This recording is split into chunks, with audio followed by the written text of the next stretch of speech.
and TiVo, and welcome to Lords of the Long Box, episode 137, but really it could probably be episode 3 since we kind of rebooted, rebranded. But hey, thank you guys all for joining us. I got my man, Nemesis Prime in the house. Say what's up, man. What's going on, everybody? It's just a dynamic duo tonight. Everyone is throwing everything else at Metropolis, fighting crime, so who's going to bring it to us? Yeah, man, this is just me and Nemesis Prime. I don't know. My man Otto had to work. Darkside Jedi still on the disabled list. We got a ton of stuff to go over, so hopefully we'll be able to rock it. Shout out to everybody in the live chat who's been tailgating all this time. You guys know who you are. Dickie Taylor, Chad Crow, Richie Taylor, all the new people, welcome. So we're just going to kick it off, man. I got a ton of news. We had some good stuff happen. If you haven't seen it, I went on Gem Mint Collectibles live chat, live show last Saturday, and I dropped the Secret War scoop that we originally dropped on 3 Men in the Basement's channel last week. So believe it or not, it was on there. A Reddit forum came out, gave us credit for it, and then a YouTube channel called Everything Always did a video on what we reported. They have about 450,000 subs. So I've been breaking news since then, but we've been doing this for, I don't know, about a year now. But if you're new to watching the channel, my name is TiVo. This is Lords of the Long Box. This is the Black Knight Report. If you hear me referencing the Black Knight, and Black Knight is my source from inside Marvel and Disney, who has some insider information, typically about comic book movies and good stuff. And we've been right more times than we've been wrong. Almost said we've been wrong more times than right. But we're gonna kick it off. Let me make my man Darkside Jedi a moderator in the live chat. Shout out to Darkside Jedi, who will be back soon. And we're going to be going going back to Wirecast, man, with those high production values that we're used to. But let's kick it off. We're using StreamYard. Shout out to the folks at StreamYard who've been really awesome with this new thingamajiggy that they're using here. And believe it or not, I got some DC news. Real quick, Tim, you forgot about our... I did, didn't I? Yes, you did. This show is sponsored by the geekyswagshop.com. Go to the geekyswagshop.com. Use discount code of LOTLB. Ryan put the information in there. They got 15% off anything at the geekyswagshop.com, including these handsome t-shirts that we got on right now. Also sponsored by the KRScomics.com. Use the discount code of LOTLB. You get 10% off any KRS Comics exclusives. They got one that's coming up this week, and I believe it's a Superman Batman cover that looks pretty dope, man. Everything they do always sells out. Shout out to Comic Brother, Who Dat Comics, McNoodles. So welcome. This is the first time the live show has been on this channel, which is so please, if you haven't, please subscribe to the new channel. We're up to about 550 subs now. We before the channel went down, we were at 5,000 subs. So we're gonna keep on rocking the way we do. All right, gotta grow fast. Yeah. So this news, we've been inundated with so much news. I forgot to even mention this last week, and hopefully I have a graphic for it. But I don't even think I asked Justin to get any GPA on this. Basically, Berlanti's got some options that he's doing for CW.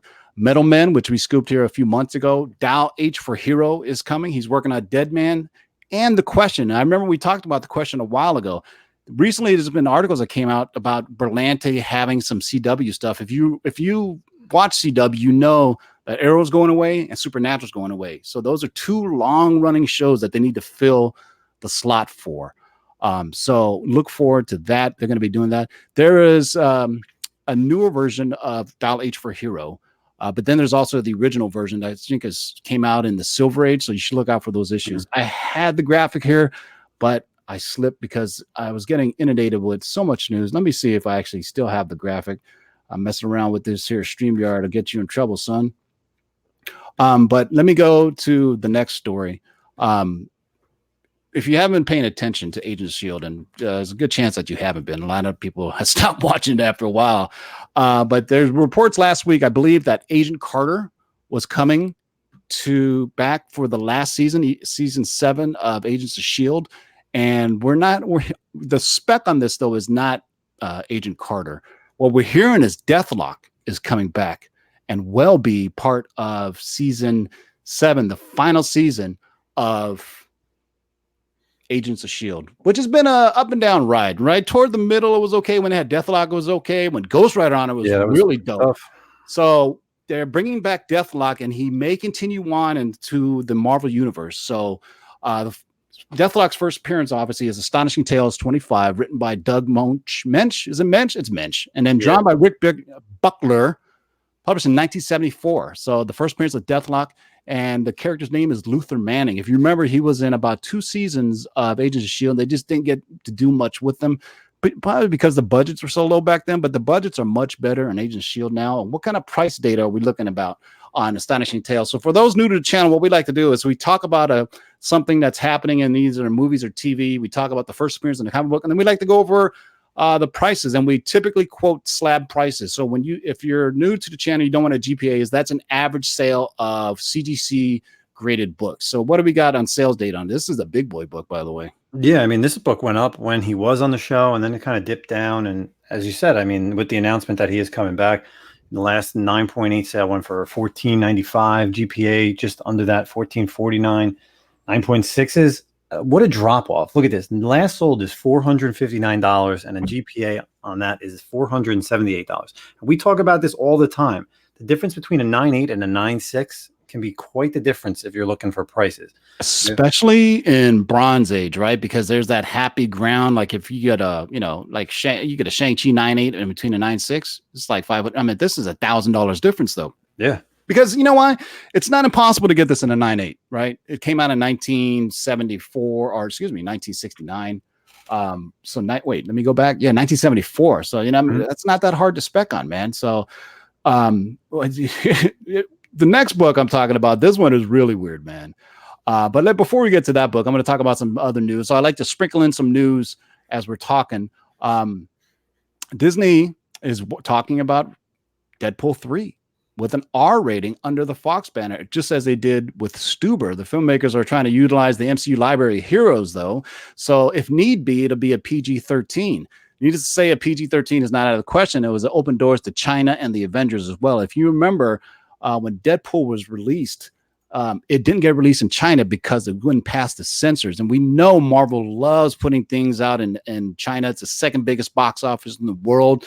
So they're thinking about, they're still going to release Deadpool solo films as rated R films and under the Fox banner. If you remember, there's a movie, the movie Stuber that had Dave Bautista. That was the first Marvel film that was released under the Fox banner, and that's a rated R film. But if they use them in the MCU, like the Avengers, that will be PG-13. And what I'm hearing, and this is one of the biggest stories that we got over this, that Deadpool will indeed be making his MCU debut in the Black Widow. He's going to be in a post-credit scene. This is coming straight from our source, the Black Panther, or excuse me, the Black Knight, that Deadpool is going to be in an end credit scene of the Black Widow movie.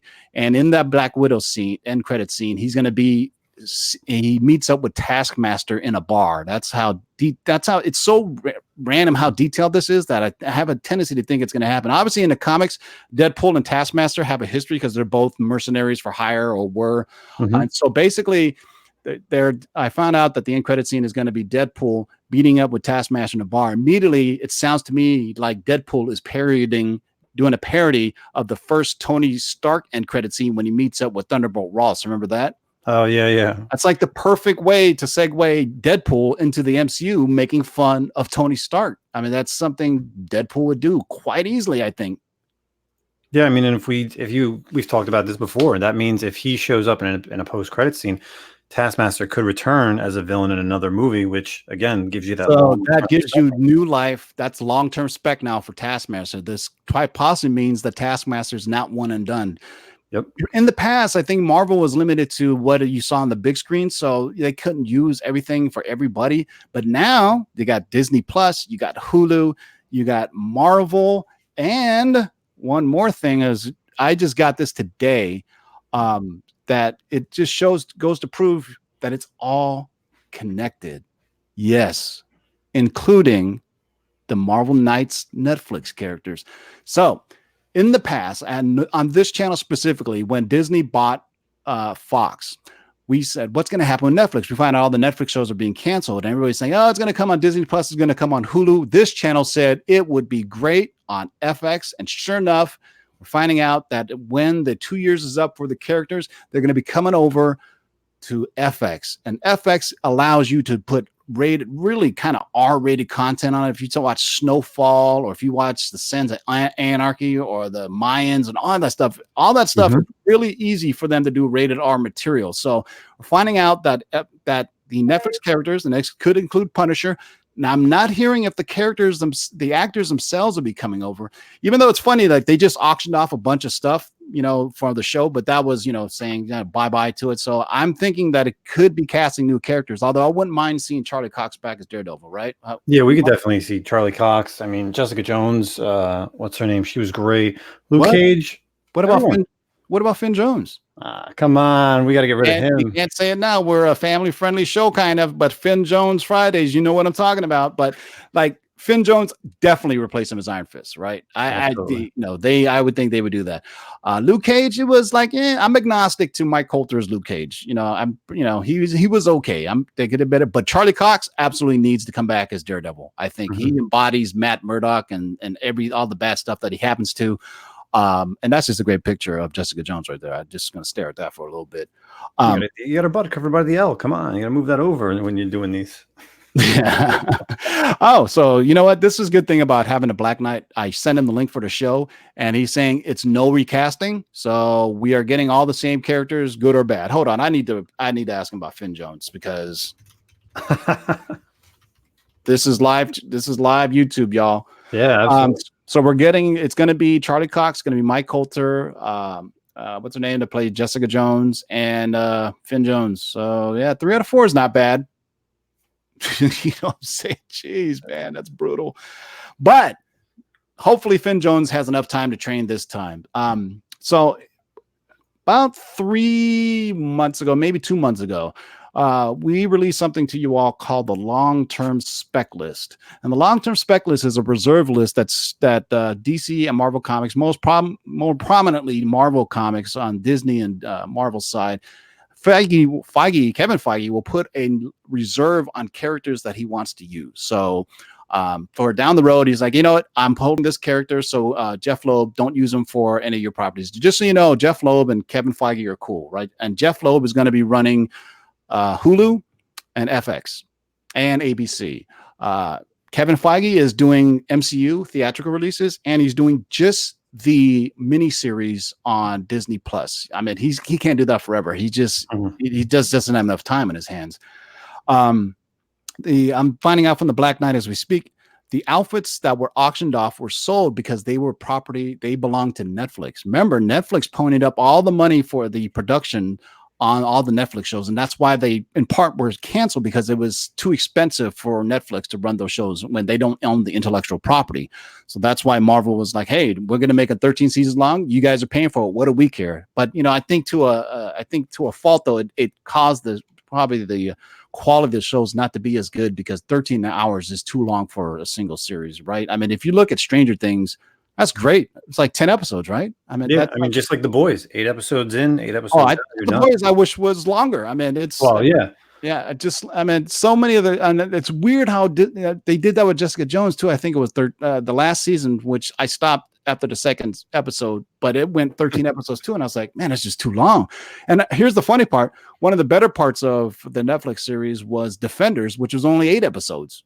Yeah, that one was not enough, because you're trying to get all these guys together, and by the time you get them all together, season's over. But here's the good thing, though. Everything is now connected. I keep on reiterating how the Marvel universe is so much bigger now that it can play in this giant sandbox. So the HULU characters, the MCU characters, the Disney Plus characters, and yes, even these FX characters, the Marvel Knights, as they're called. Jeff Loeb just recently spoke about this in an interview, that they're all going to be interconnected for real this time, because they're all going to be part of Secret Wars, meaning they can pop in anytime that they want to, here and there. I doubt you will see MCU characters show up in FX, since it's such an adult themed thing, but they could tone them down and bring them into cross-pollinate the other direction. You know what I mean? Yeah. Even if it's not a main character. I mean, they did that with S.H.I.E.L.D. They brought in Lady Sith. You saw some other stuff going on when they had those earlier seasons after, what was it, Avengers? First Avengers or the second Avengers? Yeah, what screwed the pooch was, if you remember, what really caused the the outbreak between Feige and Jeff Loeb and Alan Fine and the Marvel TV folks was Civil War and Agents of S.H.I.E.L.D. Remember how they had to delay Agents of S.H.I.E.L.D. and everything, and nothing was and it just became a headache. Kevin Feige went to Bob Iger, says, look, I want to report directly to Disney with the MCU stuff. And then it kind of left Agents of S.H.I.E.L.D. just kind of hanging with that giant storyline that never developed. And then they did the Kree stuff. You know, I still watch Agents of S.H.I.E.L.D. Last season, I enjoyed the second half of it and where they're going in the future with the time travel and everything. You know, so if you haven't seen it, that was a spoiler alert, by the way. So, so I was just saying, man, this is for you people who like to spec weird stuff, man. So there's a character that was placed on reserve list, meaning that they would eventually like to develop it. And I had to look this up. I'm going to be honest with you. I never heard of this character. For what I was told from the Black Knight, that very soon, Kevin Feige said, look, I want to put a home this character. I want to do something with it. And that name of that character is the Gibbon. Yes, the Gibbon, who is a ape-like creature, man. And hey, created by Stan Lee and John Romita Sr. Excuse me. You don't get better than that. 1972. So his last appearance, though, was in the Marvel Apes miniseries in 2008. So he really kind of underused character that could just pop up for something. What kind of sales data are we looking on this? I'm actually surprised there's some sales data on this. I mean, it's a beautiful cover. I mean, it's beautiful. Got that blue background. The 9.8 last. I did not expect to see that price. $975 for this. I'm the Gibbon, y'all. That's the Gibbon. That's the monkey dude. And a 9.4 Leslie for 131. Unfortunately, there's no 9.6s. So hey, you could go out and buy one raw and slab it up. But yeah. Also, I want to go back to the stuff about Agents of S.H.I.E.L.D. and everything. That Agents of S.W.O.R.D. is coming, and it's coming, I believe, it's coming to Hulu. Or correct me if I'm wrong, because a lot of people are asking when it's coming. And it's coming, but it's not going to be coming on ABC. Although ABC's got a lot of stuff on development, and we talked about Dakota North, and so I really believe Dakota North is going to happen, because that is a weird book that ABC. But this way, ABC is left with like the scraps that Hulu doesn't use, that Netflix or that FX doesn't use, that Disney Plus does. Well, Disney Plus, just think of that as an extension of Kevin Feige's arm. So you're not going to, somebody's going to ask, hey, can I use Dakota North? He's going to be like, I don't care, go for it. I don't even know who that is. They're like, have you ever seen Moonlighting? He's like, yeah. He goes, well, it's kind of like that, but in comic book form, if you think about it that way. But yeah, Agents of S.W.O.R.D. is coming. Well, at least it's called S.W.O.R.D. I'm assuming it's called Agents of S.W.O.R.D. But it should be interesting about that. But first of all, it's a great book to have anyway. And it's a first appearance, Amazing Spider-Man 110, right? Can't go wrong with that, man. I want to go next. It looks like Joe Ryan Comics actually just corrected us. Gibbon actually just appeared in a short story in ASM The Hunted series that just ended, actually. And I kind of remember seeing that cover. Is that a recent story? Because you know what? That just goes to prove that they're doing something with them. Why would I'm going to be honest with you. I just pulled up this Gibbon information. I wanted to see what his last appearance was. And when I looked it up on Wiki, it told me it was in some weird miniseries called Marvel Apes. But so I thought he was dead, to be honest with you. I didn't even know he was still alive, because a lot of these characters are dead. We didn't even heard of them. Let me go on to the next story. And this one is pretty interesting, actually.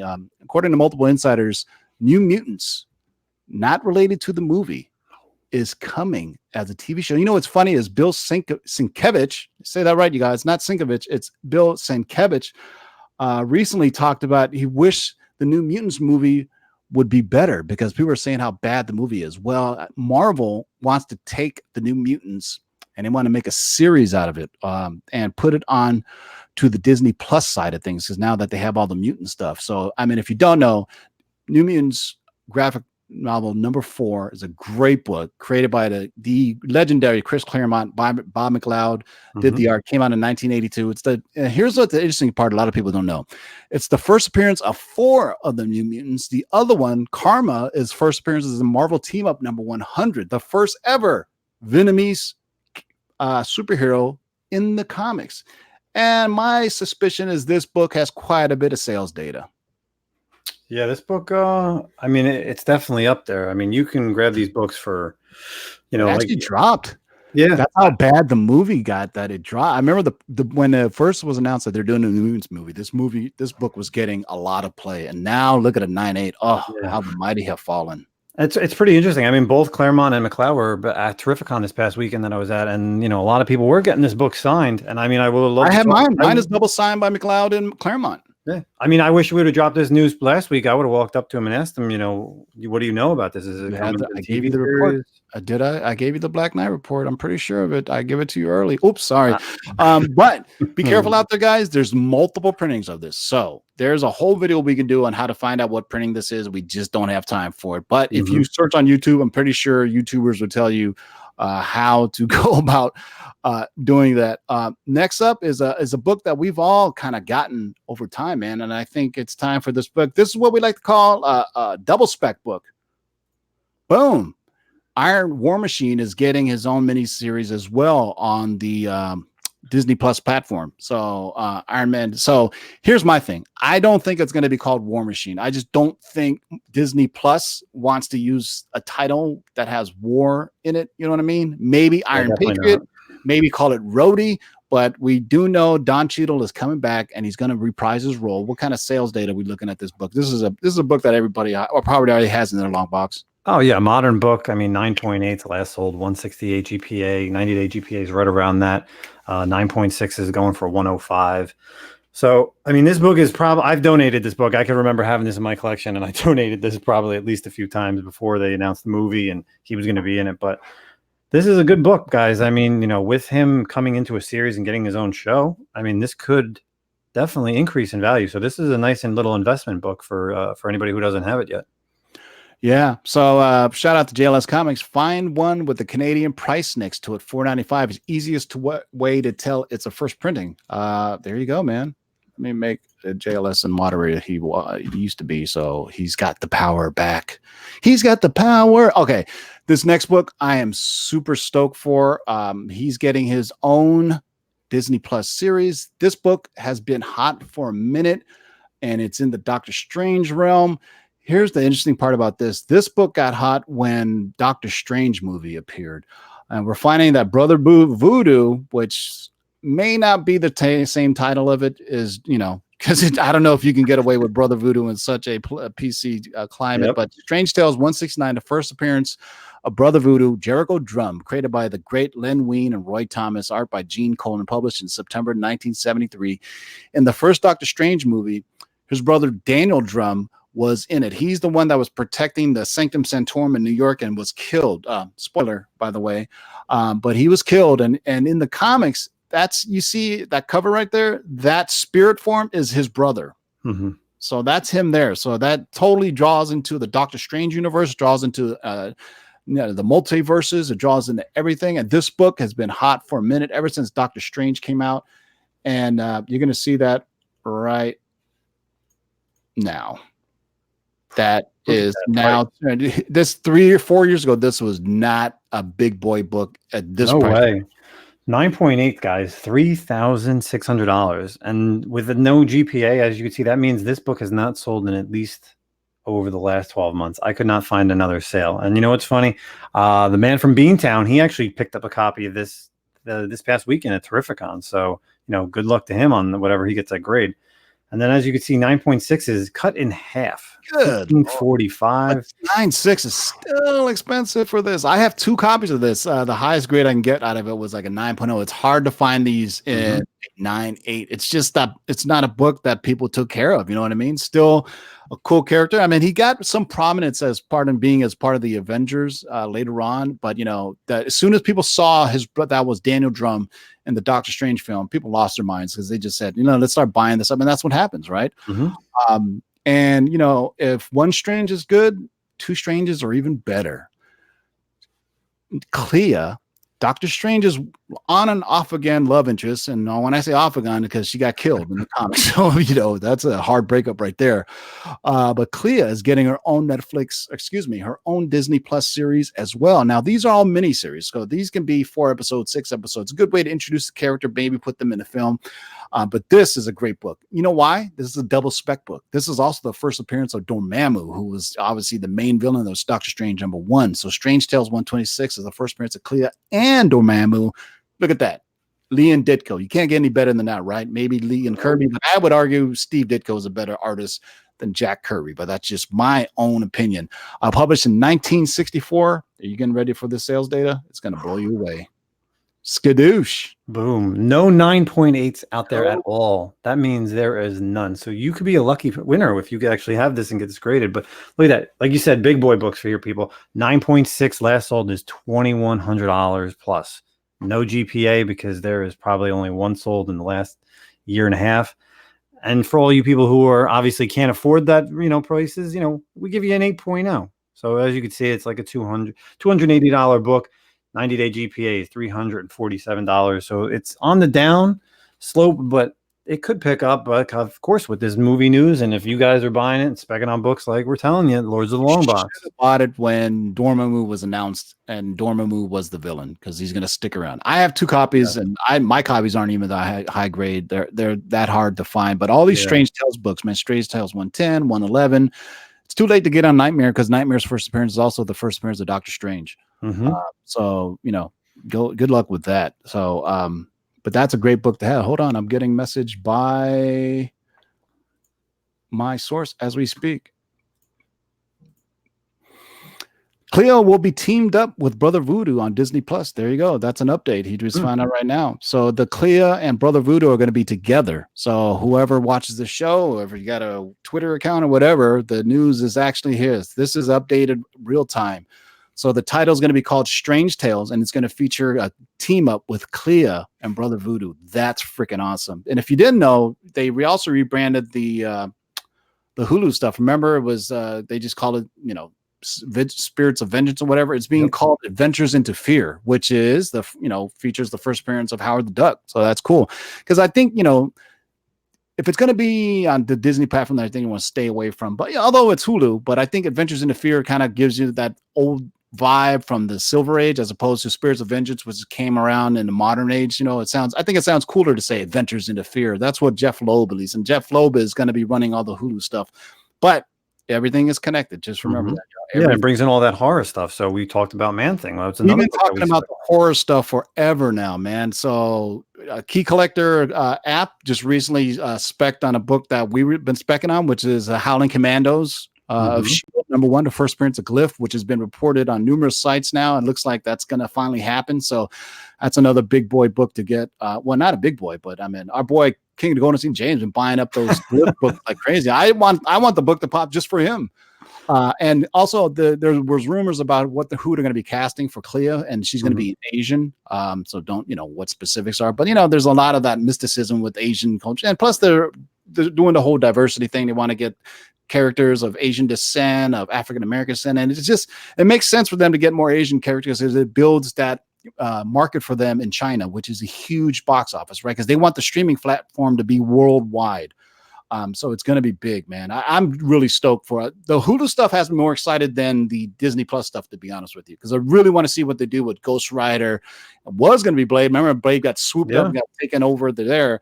We also scooped that, I think, on this channel and 3 Men on the Basement channel. And then on Jem Mint's channel, I scooped that Wesley Snipes is being offered the role of Dracula in the Blade movie. They want to kind of, get him involved. But if Wesley Snipes turns it down, which I don't know why he would, they're eyeing Giancarlo Esposito for the role, mainly also to pluck him away from DC, because DC is actually eyeing Giancarlo Esposito to play a villain in Batman, Matt Reeves' Batman movie, if that ever sees the day of light. That movie has been, take your time. You know what? Let people forget about, Ben Affleck and that Batman and go with your Robert Pattinson Sparkle thing or whatever. I don't know what it's called. So somebody shout out people in the live chat. Drew Manchu, what's going on, brother? Just our friend Discovery Bay Comics, Unknown Comics Eye, 90 MF Comics, Joshua Mann, Child of the Atom, Richie Taylor, man from Beantown. And I can't even say that name, but Joe Ryan Comics, what's up, man? Nicholas Corsi.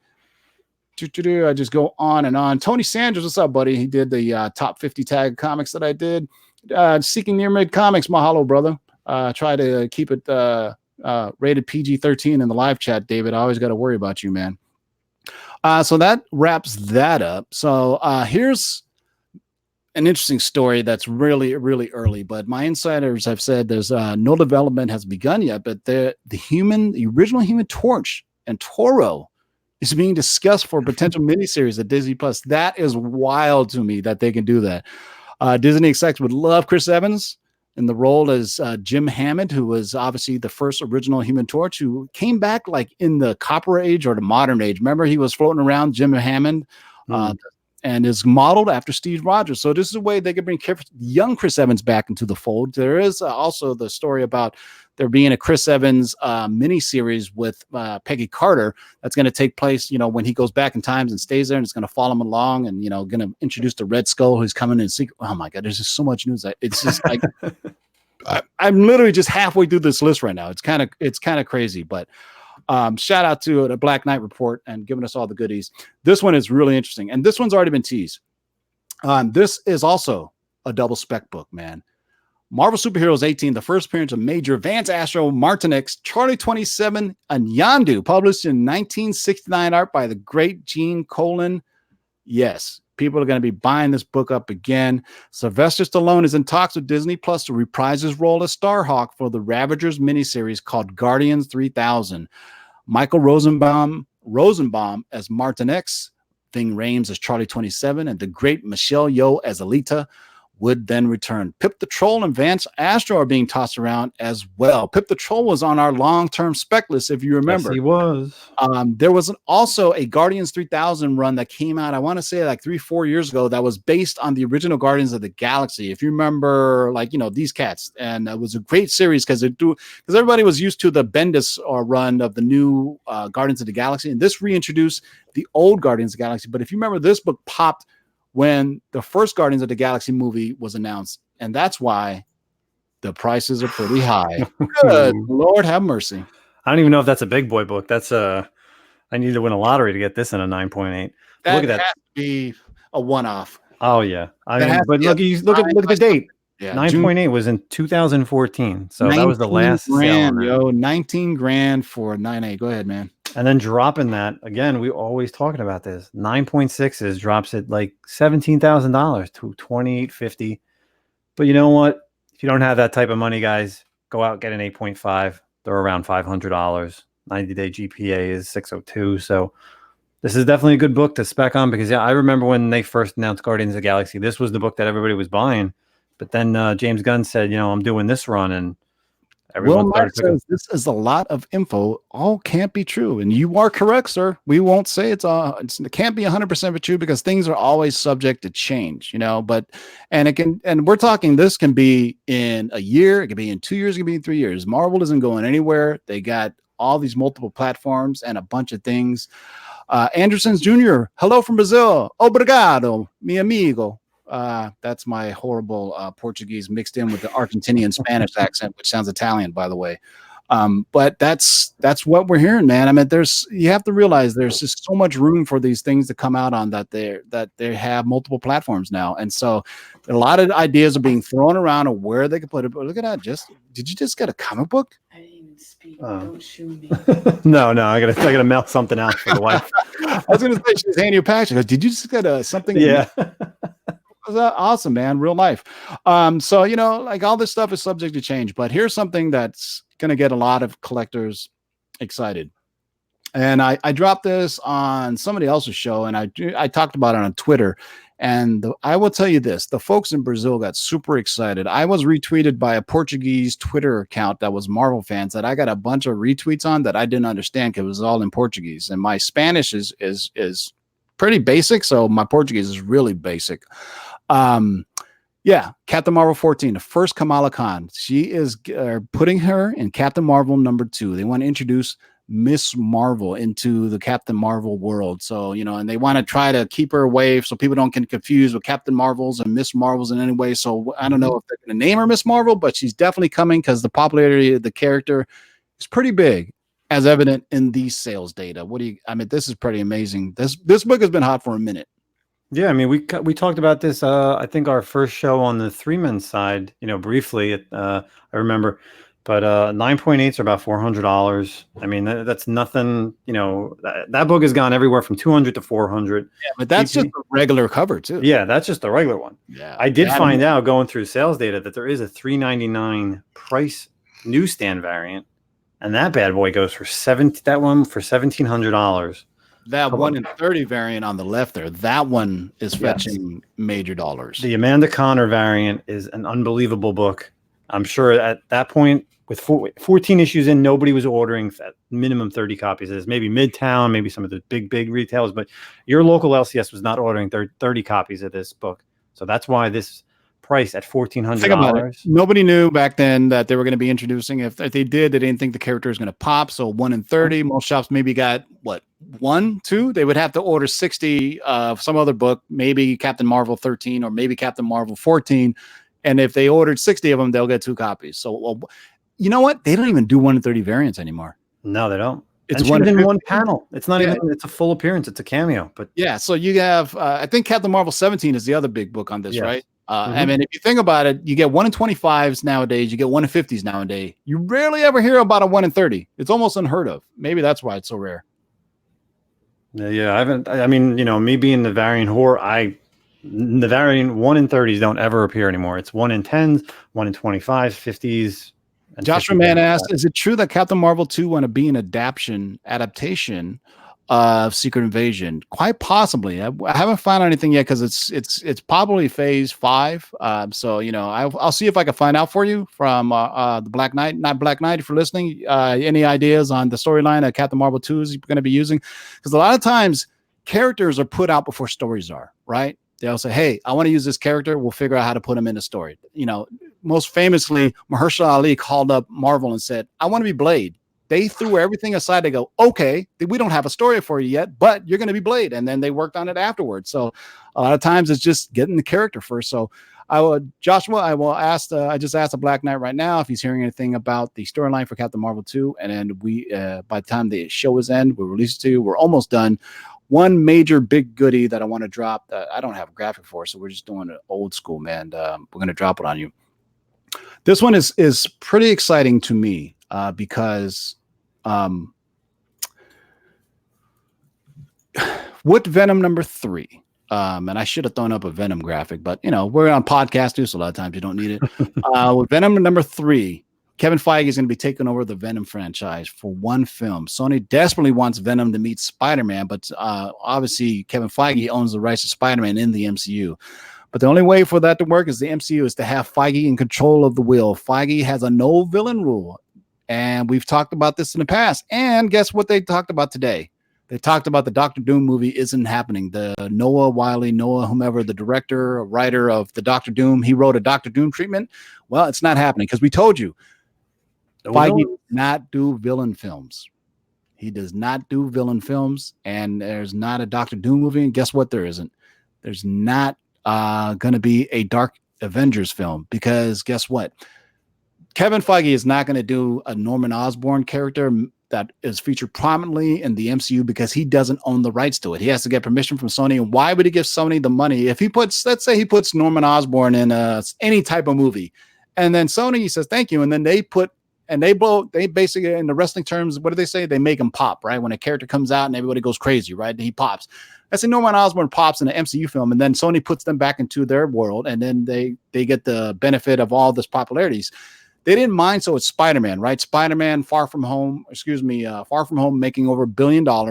They didn't mind because Spider-Man came over into Endgame, and he came into Infinity War, and he came into Civil War, and those movies made $1 billion. So both sides were happy with the arrangement. So no way, if Kevin Feige did use Norman Osborn, it'd be a small thing. And Kevin Feige doesn't do villain films, so stop with the Dark Avengers stories. Norman Osborn is not the Thanos level threat you guys think he is. No. What is he going to do? Just pester people to death?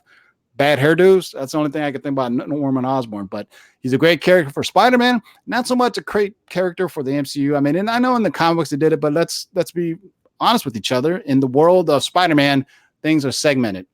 Only thing that crosses over to MCU so far is what Kevin Feige wants. In this case, with Spider-Man and Mysterio.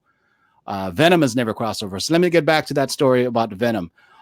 This way, they can bring Venom in. They could have them all three together. Venom 2 is going to be directed by Andy Serkis. So Venom 3, they want Kevin Feige to do, and they want to do the Maximum Carnage storyline. So that would include Spider-Man, Venom, and Carnage. I'm thinking Spider-Man, Venom number 2 is going to be the storyline that builds up to Carnage. So if you remember the story of how Eddie Brock meets Cletus Kasely in prison, but this time Eddie Brock was an inmate. But in the story, it's going to be, as you saw in Venom number 1, is Eddie Brock is interviewing Cletus Cassidy, and somehow his part of the symbiote gets with Cletus Cassidy, and you get Carnage. In the third movie, it's going to be all out maximum carnage. That includes Spider-Man, Venom, and Carnage, and that's major. And with Kevin Feige doing it, that would be great. What do you think about that? I'm excited. I mean, I would definitely like to see that. I mean, I would love Maximum Carnage. That series was one of my favorites in the 90s. I could reread that anytime.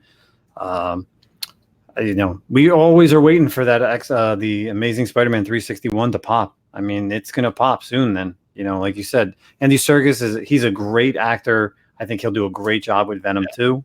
So let's see what happens. Yeah, Joshua Mann comments, maybe Norman Osborn could be in Spider-Man and possibly Dark Reign and Dark Avengers could be a new Avengers film. No, it won't. It's stopped. It's not coming. There's no Norman Osborn is not going to be an Avengers film. Maybe in a small role, but he's not the big baddie that he once was. So, and what came out just last week, Absolute Carnage. So they're really pushing Carnage. And apparently this isn't a event-wide event, isn't it? Or excuse me, Marvel-wide event, Absolute Carnage, if you haven't read it. So I mean, shout out to Donny Cates, who's absolutely killed it. It's Donny Cates is doing he kind of relaunched Venom into this kind of new mythos and everything, right? Yeah. He completely just turned the whole symbiote world on its head. So completely new, just making brand new history. So we're going to see what happens with Absolute Carnage. And the whole Carnage thing, the whole Venom thing has been great by Donny Cates, and they can really use that as a great template for the movie. Shout out to JLS Comics, says Moon Knight was in Maximum Carnage. I can dream. And Jesse, I can say dreams come true. I almost forgot this piece. This is probably the second biggest piece of news of the week. That Moon Knight is finally coming. Moon Knight is coming to Hulu. So for all those who thought that you weren't getting, and I'm going to pull it up right now just so I don't misquote it, that they don't have the belief that Moon Knight is a big enough box office draw so that they can use a really large actor for it. They're definitely not using Keanu Reeves for it, because why would you hire somebody with such a famous face and cost a lot of money to put a mask over them? And so what we're hearing is that Moon Knight is finally coming. And this book, I wish I had the graphic for it, but there's no need. Everybody knows how expensive it is. But let me see. Give me 1 second here as I bring it up. I've already broke that. The Netflix. I'm sorry. This is coming to me in multiple reports. I'm going to try to get some sales data real quick on Moon Knight. Yeah, just hang out with us. We're live. There it is. This was just sent to me today. All right. So it looks like Moon Knight is finally finding a home. It is Hulu TV. There's been a tug of war between the formats for quite a bit now, and it looks like Moon Knight is headed to Hulu, along else with the kind of supernatural and kind of freakish, Ghost Rider and all those Outcast Man thing. The current plan is to have Moon Knight lead the Spears Avengers crew of Ghost Rider, Hellstrom, Satana, Man Thing, and the others. Moon Knight was originally going to be in season 2 of Iron Fist. However, once Marvel knew they would pull the plug on Netflix for Disney Plus and Hulu following the Fox deal, they replaced them last minute with the fellow schizophrenic mercenary Typhoid Mary. Think about that. So in the character that played Typhoid Mary was supposed to be Moon Knight. We talked about this on the show before. Watch the show and imagine Moon Knight and her dialogue and situations. Basically, they were replaced last minute because they wanted to use Moon Knight for something else. Disney doesn't see Moon Knight as a major box office appeal unless Keanu Reeves is playing him. The spirits need a leader with military training, and Moon Knight is weird enough to be their Nick Fury. Moon Knight is also being developed to debut in a Werewolf by Night TV series, which we spec'd on here a few weeks ago about how Hulu is going with the supernatural stuff. They want to do Tomb of Dracula. They want to do Werewolf by Night. And this gives, if you follow the comics, Moon Knight was introduced in Werewolf by Night number 32. And we talked about this. I might have the old graphic on it. Do you have sales data on that, Justin? Yeah, I got some sales data. So get ready to hold on to your pants. Yeah. Let's look at this. So 9.6 last sold was $6,189. Oh man. Yeah. GPA is $6,400. So that is just that person got a little bit of a good deal. 9.4 last sold was $4,799. GPA on that is $4,000. 9.2's $2,900. and 2,500 as a GPA. Now, what's interesting is there is also a UK price variant out there. So be on the lookout because that book is extremely hard to come by. My buddy has it. Oh, the UK one. He has the 9-pence variant, but he bought it by mistake. He thought it was the regular version. So back then it was cheap. So I'm going to see if he wants to get rid of it. Hey, man, I know you didn't like that 9-pence variant for Werewolf by Night 32, but, sorry. There was a couple of questions. Shout out to Comics and Bueller for hanging out in the live chat with us.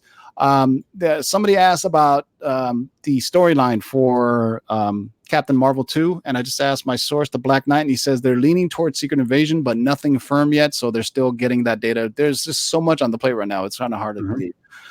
Somebody else also asked about Starjammers. Starjammers has been discussed by Feige as potentially having a small role because it's part of the cosmic universe, but I think the Starjammers team is a little bit too similar to Guardians. You know what I mean? It's almost like, remember the episode of Seinfeld where they met their counterparts? Oh, yeah. I mean, that's, oh, my God. Can you imagine the Guardians running up to the Starjammers and they're seeing it? But there is a connection to the X-Men, right? Starjammers is Cyclops' father, so you never know. I mean, so it could have a small thing. Tebow, does Quake have plans after Agents of S.H.I.E.L.D., and will she be in Secret Wars? She may have some of the characters from Agents of S.H.I.E.L.D. We're going to move over to SWORD. You got the acronym off the top of your head? Oh, I don't remember that. All right. So because I think Quake is one of the most popular characters easily on Agents of S.H.I.E.L.D. She's on the Marvel Rising show, so clearly, she has a good following to be. She voices the animated version too, right? Yeah. So I do believe there's probably quite a few characters. I mean, maybe Fitzsimmons, the popular characters that would seamlessly kind of add into the SWORD franchise. Hold on. My Black Knight report is telling me. Yes, it is confirmed. Quake is planned for SWORD. So there you go. I hope that answers that for you. Don't know if she'll be in Secret Wars, but know this, Nicholas Corsi, that everything is connected now. So when they do Secret Wars, it's going to bring in everybody from HULU, from FX. They can have a small role to a big role, but that's how big everything is going. There's going to be little tie-in films where maybe 2 films get together just for a little tie-in. The best way to do it is if you read comic books, then you would know what a tie-in, right? You have a major event, and then you have a bunch of these little tie-in comics that are loosely based or can directly affect the story. Marvel is going that way with it. They have so many. Drew Manchu, shout out to you, my friend. Good to see you in here. And I think that's it, man. We're falling right underneath an hour. Yeah. It's longer than I wanted to, but I think we've covered everything. I just summarized. Biggest news is Moon Knight is coming to HULU. The Defenders are coming to FX, and it's going to be the same actors because now Marvel owns it. Netflix sold off all their stuff. Moon Knight is coming. Where else can we go? Summarize. I'm trying to summarize, y'all. New Mutants, War Machine, Brother Voodoo, Cleo. Cleo and Brother Voodoo are going to be in a Marvel miniseries on Disney Plus called Strange Tales. So it kind of ties the two sorcerers together. Deadpool 3 is coming. Possibly another major news is Deadpool is making his debut in the Black Widow. We're finding out that he's going to be in an end credit scene where he meets Taskmaster in a bar. So watch out for that Taskmaster. And also Deathlok is coming to the last season of S.H.I.E.L.D. Did I miss anything? No, Guardians of the Galaxy. Yeah. So, this seems like a bunch of stuff I have, but I've been off the air for about 2 weeks now. So I've been sitting on this information, and quite honestly, I'd like to keep within an hour. So a lot of times I forget to do one thing, but I'll be on Comic Tom 101 Sunday. I did a little segment for him about some other spec books that you haven't heard about. If you haven't seen, I discussed the Secret War stuff on Gem and Collectibles live show, and also on 3 Men in the Basement, where you can catch my buddy Nemesis Prime and Otto from the Grotto. Any last words, Justin? No, I just want to thank everybody who is jumping on right now with us. Everyone who's subscribed up. Tim, he lost the original. We had 5,000 subscribers. I want to thank everybody who's subbed up in the past 2 weeks. We're a little over 500, so that's great. Tell your friends, watch these videos, grab all these spec books if you can, because if not, we're gonna grab them first. Yo, Tim? Shout out to Sith Lordly who just bought Gibbon's first appearance. That's how fast you got to be, man. That's how fast you got to be. Let me see. Any news on Spider-Verse film, Wolverine, or casting on Doctor Doom? Doctor Doom, I do believe we had talked about that.